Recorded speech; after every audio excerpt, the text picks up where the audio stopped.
Guys, tingnan nyo naman yung coverage na binibigay nito. Ito na nga mga B, meron na naman tayong labanan ng cushion dito. Ngayon, meron tayong ipapakita na effect ng Jimilan. Isa sa mga gusto ko na cushion na lumabas dito sa TikTok. O, ayan na nga. 2-in-1 na siya. 300 ata or 299. Parang ganun. Check nyo na lang yung link natin dyan sa baba. Ayun, super nice ito guys. Ito yung lagi kong ginagamit.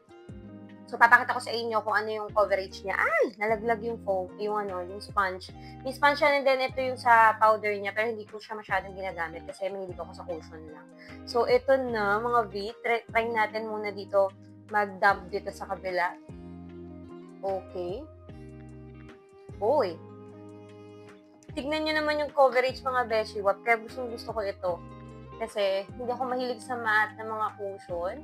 Doon magaganda naman yung mga nireview ko ng mga cushion, pero isa to sa mga betsong ko talaga na cushion kasi ang ganda ng coverage niya and at the same time, grabe, very hydrating siya.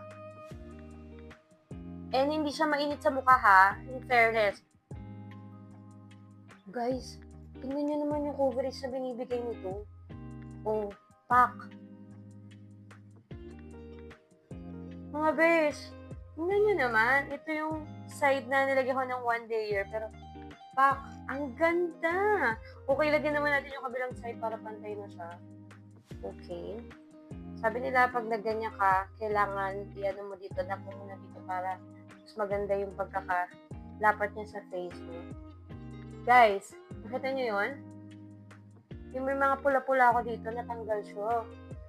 Ang bongga nito, ito yung lagi kong ginagamit pag lumalabas ako kasi gusto ko yung finish niya, hindi siya matte finish. Mahilig kasi ako, kung nanonood kayo lagi sa akin sa mga video ko, hindi ako mahilig sa matte finish. Though magaganda rin yung mga nireview natin ng mga cushion dito sa aking profile. Check nyo na lang.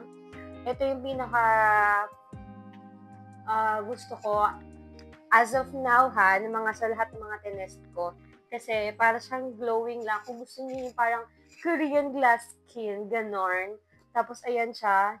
Oh, parang medyo basa na fresh. Ito yung check out yung mga Beshi Wap. Meron pa tong foundation kung gusto niyo na patungan ng foundation, setting foundation, meron din siya sa may harap. So, ano pang hinday nyo? I-check out nyo na yan. Ang ganda, V.